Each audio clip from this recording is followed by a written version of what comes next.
Bien, como ustedes saben, con cierta frecuencia invitamos a nuestra cabina a que nos informe y nos haga conocer novedades, noticias, aportes al economista Iván Andrade Apunte. Él es el presidente del Banco del Pacífico. Queremos entonces hacer un seguimiento y, como digo, tener información de primera mano respecto a las tareas que se llevan adelante en esta institución financiera. Hoy le hemos pedido, nos acompaña y vamos a empezar. Y hay una noticia que hemos visto en el transcurso de estos últimos días que tiene que ver con el financiamiento que ha obtenido el Banco del Pacífico de 500 millones de dólares por parte del banco JP Morgan. Bienvenido, Iván. ¿En qué consiste entonces este crédito? Buenas tardes. Muy buenas tardes, muchas gracias, un gusto estar aquí. Este crédito lo venimos nosotros trabajando desde mediados del año pasado. Así es cuanto toma el estructurar estos temas. El punto de partida, debo decirlo, el presidente Daniel Noboa fue a los Emiratos Árabes, fue a Francia, España, a Londres a mediados del año pasado. En una de esas reuniones, visitas, lo hizo con el barón de Rothschild, y de allí es de donde nace esta primera comunicación con ellos para comenzar a pensar cómo es lo que nosotros podemos llegar a tener lo que hemos llegado. ¿Por qué? Porque primeramente, a su vez agrego, si el país no tiene un grado de credibilidad en lo que está sucediendo en la parte económica, no nos van a ver a nosotros como país. Y ese es un punto de partida importante. Eso es lo que da pie para que entonces, si es que Ecuador va al mundo, y lo va llevando y lo va liderando el presidente, entonces allí es que comienzan a vernos. Ahora, y también, perdón, la reducción del riesgo país. Es que debe ser un ingrediente adicional. Es que es consecuencia de. Ya. Entonces, el año pasado firmamos una ampliación en el acuerdo del Fondo Monetario Internacional. Eso vino con recursos. Entraron dinero a la economía. Por eso es que los bancos comienzan a decir, tengo liquidez, tengo extra liquidez. Y eso hace que las bajas de préstamo, las tasas de interés bajen. Entonces, concomitantemente vienen otros elementos. Entonces, yo diría que son, esto primero, punto de partida, estabilidad. Segundo es cómo uno se estructura. ¿Por qué? Yo el año pasado cuando estuve acá decía que uno de los puntos nuestros es ir al mercado internacional, al mercado de capitales. Los bancos necesitamos conseguir recursos de largo plazo para prestar a largo plazo al sector productivo. Y ese es el enfoque que le dimos. Por otro lado, el momento que vamos al mercado internacional es cuando comienzan a vernos, nos ven y nos hacen un examen, nos ven desde diferentes ángulos, si es que la entidad hace las cosas de lo que dice que va a hacer, cumple, si es que tiene la organización. Es un trabajo de equipo, de gente en varias áreas en el banco. Y por otro lado, ¿qué hicimos? ¿De qué manera nosotros logramos que un banco como JP Morgan, JP Morgan, que es el banco más grande a nivel mundial, se interese en el Ecuador y en el Banco del Pacífico? Y allí es que comenzamos a trabajar con la CAF, para lograr que la CAF nos dé una garantía al banco, que la ponemos a su vez a esta transacción. Entonces la CAF nos da una garantía por 225 millones. Eso es el 45%. Y en el tiempo la estructura es de que el 45%, no en monto, pero en porcentaje, sube hasta el 70% de cobertura. Así es como se estructuran estos temas, pero el objetivo, salir al mercado de capitales, que un banco de reconocido prestigio mundial se interese por el banco y en el país. Ahora, esto, Iván, le planteo desde esta mirada para que usted nos dé sus apreciaciones. En el mundo hay dinero, hay mucho dinero, entonces estas entidades financieras están buscando dónde colocar. No son tontos y no es que ponen en cualquier lugar, ponen, tal como usted refiere, en sitios que les garantice que su inversión le pueda dar resultados. Pero el rato que se abre una puerta de una buena predisposición y de una buena realidad nacional, ¿se abren otras? Desde luego. Y en ese sentido, la labor nuestra, como la vemos también, es liderar.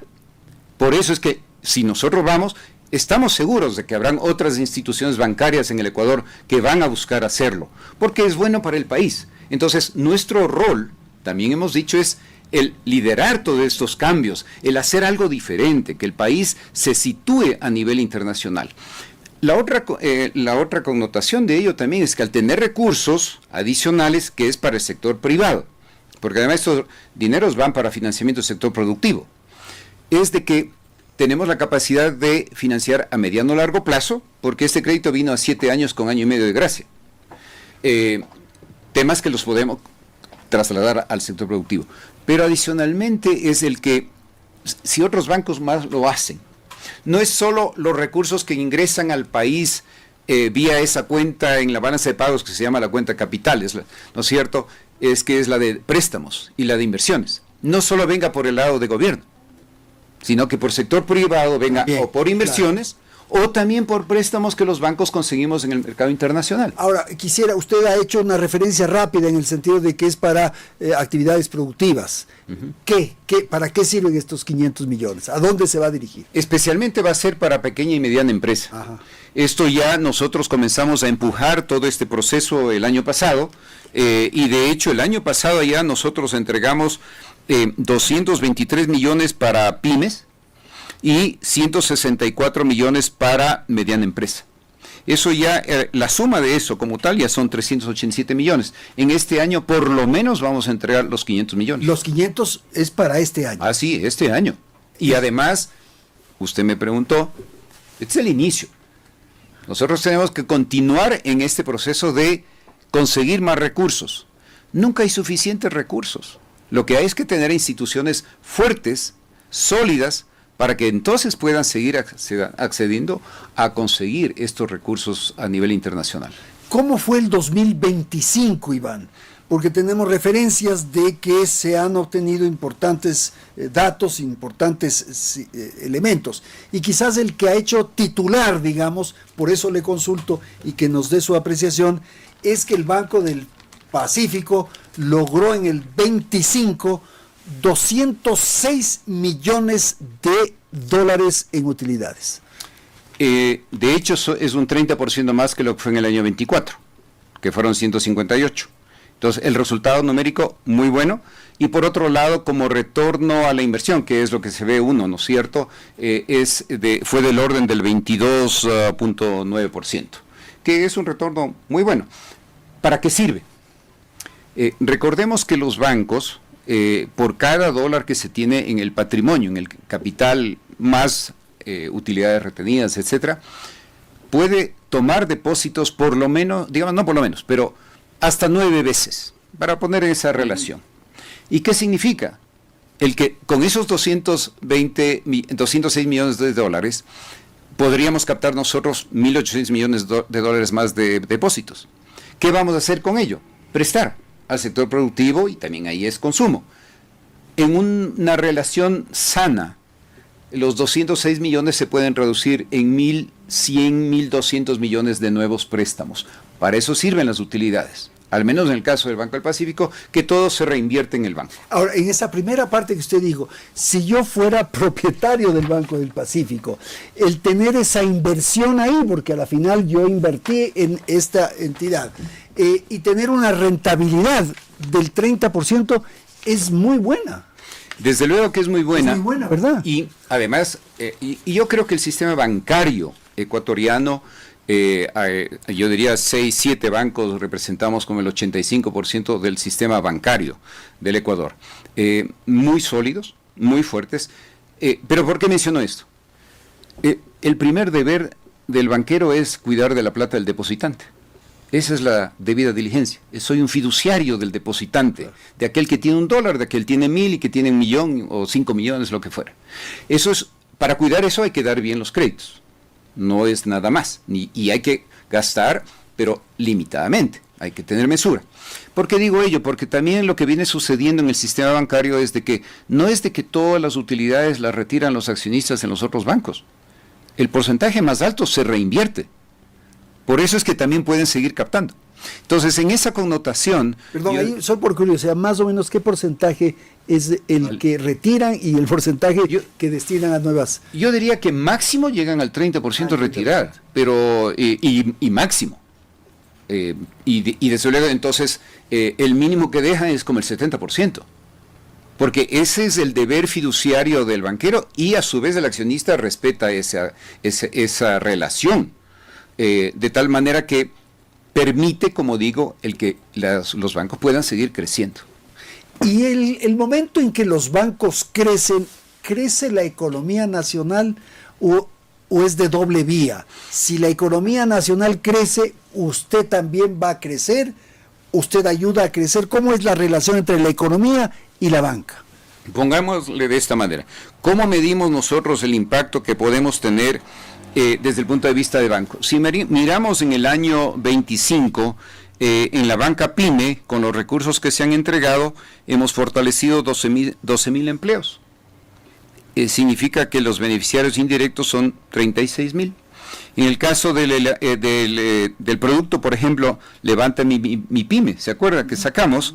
Se fortalecieron 4,465 empleos con beneficiarios indirectos 13,000. Así es como medimos, así es como debemos medir el impacto que tiene el que se maneje bien los recursos de un banco. Pero también desde el otro lado, esas personas que acudieron a su banco es porque mejoraron sus condiciones, sus ingresos, sus capacidades y pudieron contratar un crédito con usted. Y de nuevo regresamos al punto de partida. La estabilidad económica permite que las empresas, sean pequeñas, sean medianas, decidan invertir. Lo hemos sentido en el banco porque desde ya, yo diría por lo menos el último cuatrimestre en el año, comenzó a existir una demanda de crédito a largo plazo por parte de las empresas. ¿Para qué? Para inversión en activo fijo, en planta, en maquinaria, en logística. Y eso lo que denota es que hay confianza. Claro. Porque esa es una inversión de mediano plazo. Entonces no se meten pues al azar. Lo hacen porque creen que, razonablemente esto está pues bajo los parámetros que me permiten arriesgar como empresario.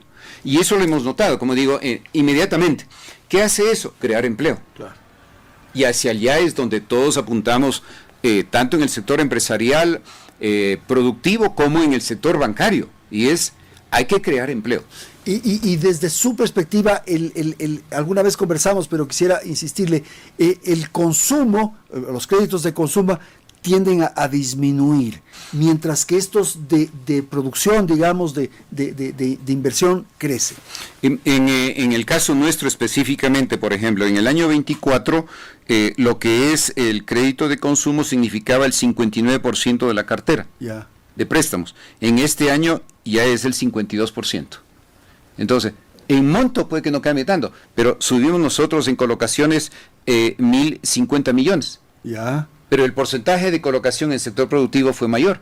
Entonces, porcentualmente, consumo bajó del 59% al 52%. Bueno, va más al sector productivo.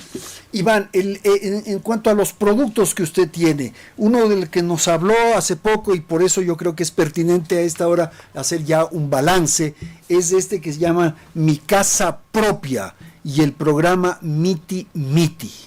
En ese producto primero hay que explicar lo siguiente. Si bien es cierto, al deudor se le va a cobrar la tasa, digamos, entre 4,87 y 4,99, el Estado entrega un 5% adicional, en realidad le entrega un bono del 9% a la entidad financiera. Ya. ¿Qué significa eso? Que desde el punto de vista de manejo de rentabilidad, llamemos así, de ese producto, la mitad lo está poniendo el Estado. Claro. Entonces el gobierno del presidente Noboa consiguió $500 millones adicionales el último trimestre del año pasado para este programa. Lo consiguió de parte del BID. Por eso se llama Miti Miti, porque la mitad del rendimiento lo pone el deudor y la otra mitad lo pone el Estado. El Estado. Entonces, allí esto va tomando cuerpo, todavía estamos en los inicios de... Todavía no se ha implementado plenamente. No plenamente, porque en la práctica, si bien es cierto, están en los recursos, pero hasta que comience el engranaje, y esto lo vimos en función también de cuánto es lo que se ha colocado el año pasado. Sin este programa, el año pasado la colocación en general se redujo sustancialmente en el sistema ecuatoriano. Ya. Porque justamente se fue secando. El gobierno lo que hizo es, con tiempo y con antelación, es buscar de nuevos recursos para este programa. Y como digo, en el último trimestre entraron estos recursos. Entonces, el empuje en este año va a ser mayor.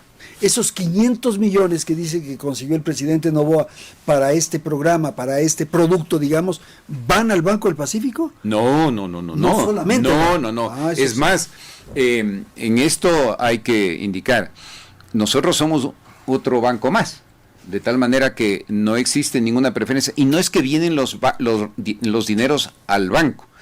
Es un programa que tiene varios partícipes. Los bancos generamos crédito hipotecario, características de las que decimos. Esa cartera se titulariza por parte de la CTH, que es un ente privado. Esa titularización es aquella que da origen a su vez a que contra los créditos que ya hemos dado cada banco, entonces allí nos dan una participación de unos bonos, digamos, que tienen rendimiento del 9%. Es toda una combinación y un engranaje que no es que le dan la plata a que el banco y el banco preste. Eso pensé yo. No, el banco presta, consigue sus clientes, todos los bancos que participen. Y esa generación de esa cartera, que se llama de esos préstamos, se titulariza. Pero la miti, o sea, la otra mitad que da el gobierno, es plata que le da al banco. A todos los bancos que participan. A todos, naturalmente. A todos los que participan, desde luego. Este es un programa completo que, de hecho, debo decirlo, nosotros como Banco del Pacífico salimos de ese programa en el año 21. Subsistieron, digamos, ahí bajo otro esquema. Se salieron de ahí, ahora salimos. Retomado. Y ahora retomamos, y los otros bancos igualmente pues han manifestado su no solo deseo, sino que han comenzado también ya a darle un engranaje de continuidad al programa bajo la bandera de Miti Miti. Y ahí la competencia, ¿cómo se produce? En todo competimos. Pero ¿dónde está el atractivo para que yo me vaya al banco A o al B o al Z? Yo creo que primero hay una base de clientes que tenemos en cada banco, ¿no es cierto?, bastante extensa de diferentes segmentos. Ese creo que es un elemento con el cual se trabaja de inicio. Un segundo elemento es el acceso a diferentes puntos en el país. Nosotros tenemos 79 puntos a nivel país. Ya. Hay otros bancos que tienen más, hay otros bancos que tienen menos. Ya. Pero eso es importante, porque claro, si es que el cliente tiene que irse pues a 3 horas, 5 horas para ver si es que hace una solicitud, no va a ver nunca. Ese es un segundo elemento. Otro elemento que creo que se da es cuál es la relación que los bancos tienen con los constructores. ¿Por qué? Es sumamente importante que cuando uno financia una casa, un apartamento, y esto es en términos generales, uno va a comprar un apartamento y uno dice, ok, estoy dispuesto a pagar tanto. ¿Y qué pasa si es que cuando me entregan no es lo que yo pensé que me iban a dar? Entonces, la contraparte en la construcción es tremendamente importante. Porque una persona va a pagar una unidad, vale $75,000, el Estado también le ayuda para que ponga en la entrada, etcétera. El 5% de hecho le da a esa persona pone algo más y consigue el crédito. Pero y cuando va a recibir la casa o el departamento no es lo que es, definitivamente que ahí viene un problema para el banco mismo. Claro. Entonces, ese tercer eslabón es ¿cuál es el constructor? La relación que los bancos tengamos con los constructores es importante. Claro, eso le da credibilidad, le da seriedad, yo asumo este compromiso, este crédito y sé que está garantizado, que es un buen servicio.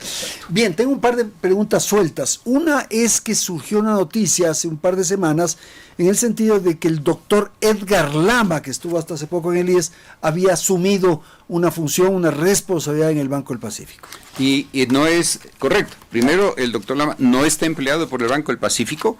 El doctor Lama, como su título lo indica, es abogado, sí, presta servicios en el banco, así como tenemos nosotros pues una base grande de abogados, pero no es un empleado del banco, no es ejecutivo del banco, gerente, vicepresidente, no lo es. Entonces, esa es la relación, la única. Esa es la única que existe, y por eso hay que, en buena hora que me lo pregunta, para aclararlo, porque, pues, sí, porque por ahí da la impresión de que etcétera. Yo creo que hay que respetar mucho a las personas, y desde luego se da lugar, digamos, en todo lado, ¿no es cierto? No solo en el país, en donde pues aquí sale, ¿no?, que tal persona y que apareció aquí, que apareció acá.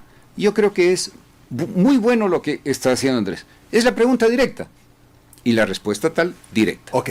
¿Qué ocurre con la deuda que el ex asambleísta Pablo Muentes tiene o tenía con el Banco del Pacífico?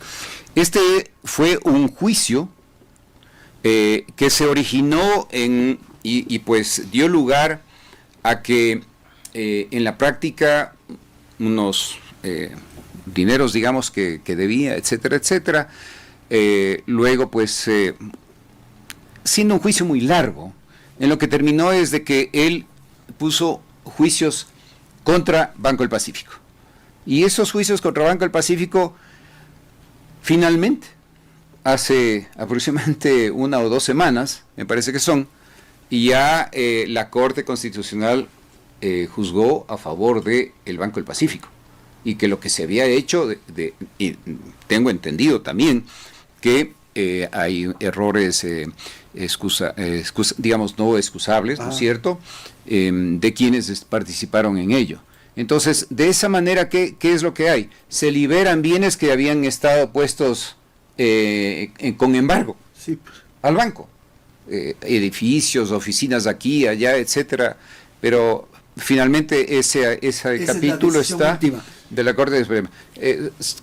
Todavía está una parte suelta en la Corte Nacional de Justicia, me parece, pero lo fundamental fue ya definido acá por parte de la Corte Constitucional. De lo que yo recuerdo en ese proceso, que como usted bien señala fue muy largo, es que en un momento dado se presentaban documentos de supuestamente el cumplimiento de las obligaciones que había.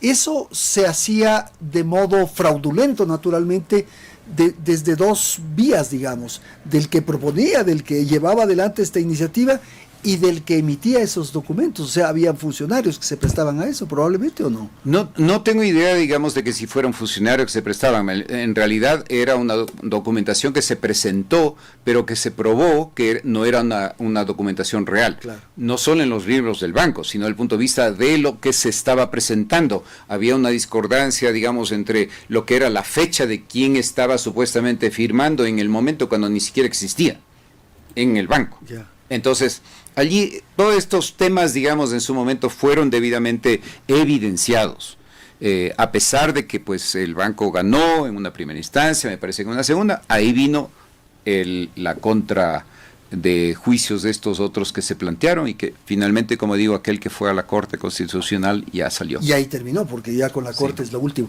Tengo un par de datos respecto a los resultados en el año anterior. Uno que tiene que ver con la cobertura de cartera, Iván. ¿Qué ocurre con ese rubro, si nos puede explicar? Lo que significa es lo siguiente.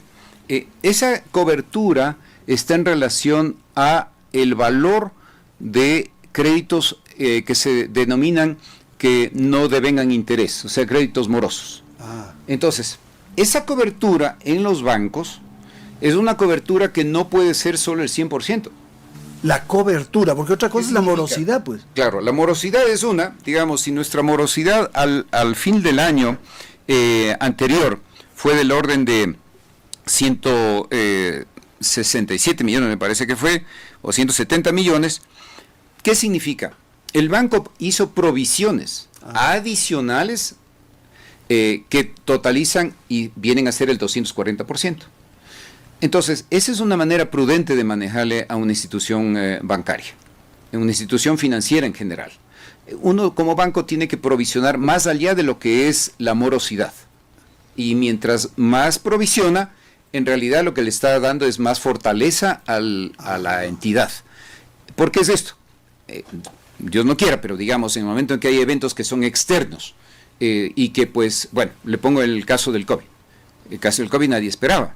Entonces los bancos tenían una X cantidad de provisión por cartera morosa. Si no habrían tenido estos niveles de el doble o casi el doble, etcétera, siempre por el COVID hubo mayor morosidad. Pero ya estaban preparados. Entonces el banco tiene que estar preparado para eventualidades. O sea, es un monto, un colchón que cubre, digamos, la cartera, por eso es cobertura de la cartera morosa. Ya entiendo. Finalmente, un poco para poner una línea final, las utilidades son una señal muy importante de lo que ha significado la actividad y la liquidez. Ahí quiero que se detenga un minuto.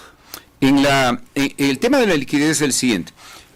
Es una composición, digamos, de lo que está en fondos disponibles en diferentes niveles de medir, pero para ponerlo en este contexto. Los bancos en el Ecuador necesitamos tener, a su vez, niveles de liquidez importantes. ¿Por qué? Más allá de lo que podría ser, por ejemplo, en mercados como el de Estados Unidos o el de Europa o el de Canadá, Japón, porque primeramente nosotros no tenemos el prestamista de última instancia, que son los bancos centrales. Entonces uno tiene que tener una liquidez extra para eventualidades. Esto es prever, o sea, el banquero tiene que ser previsivo, hay que ser prudente. Entonces, esos recursos están allí y conforme van entrando nuevos depósitos, esos montos también van creciendo, porque sirven de nuevo como un colchón para eventualidades de necesidades de liquidez adicional. Si vemos, por ejemplo, lo que pasó hasta el mes de mayo del 24, antes de que firmemos el acuerdo con el fondo, el extendido, ¿qué es lo que significaba? Que en la práctica se comenzó a tener menos liquidez en el sistema. Y eso lo que hacía es que el índice de liquidez baje. Pero no por ello los bancos no podían seguir trabajando. Claro. Porque tenían los recursos en liquidez. Esa liquidez no es que genera como un préstamo, pero hay que tenerla. ¿Y la liquidez esa, dónde la tiene usted? Hay dos lugares, la una en el Banco Central. Nosotros tenemos el doble de lo que es el requisito de liquidez, digamos, en el Banco Central. Para nosotros es el doble. Entonces allí de la cantidad de recursos, digamos que de hecho para el cierre del 25 teníamos fondos disponibles de 1.235 millones y en inversiones de corto plazo 1.918 millones. Y eso es lo que llamábamos siempre y que había afanes en algún momento de echarle mano, es la reserva monetaria. Es parte de la reserva monetaria, entonces claro. El dinero que nosotros le tenemos en el Banco Central es parte de la reserva monetaria, pero aparte de ello los bancos también tenemos recursos en instituciones en el exterior. Entonces, en los mismos temas, digamos, como multilaterales, como FLAR, entes, digamos, en treasuries de Estados Unidos, en temas que sean sumamente seguros y de inmediata liquidez. Para que pueda inmediatamente utilizar. Y eso le fortalece también a la dolarización. Claro. De hecho, le da un grado adicional a que es el manejo de las reservas monetarias por parte del Banco Central. Perfecto, señor. Muchísimas gracias por la visita y por la información proporcionada. Ha sido Iván Andrade Apunte, presidente ejecutivo del Banco del Pacífico esta tarde, para comentar algunos de los resultados, de las novedades de este crédito que se ha obtenido y naturalmente de los productos que se tiene y de las actividades que se llevan adelante. Muchísimas gracias a nuestro invitado y, por cierto, a la audiencia. Son las 17:36 minutos.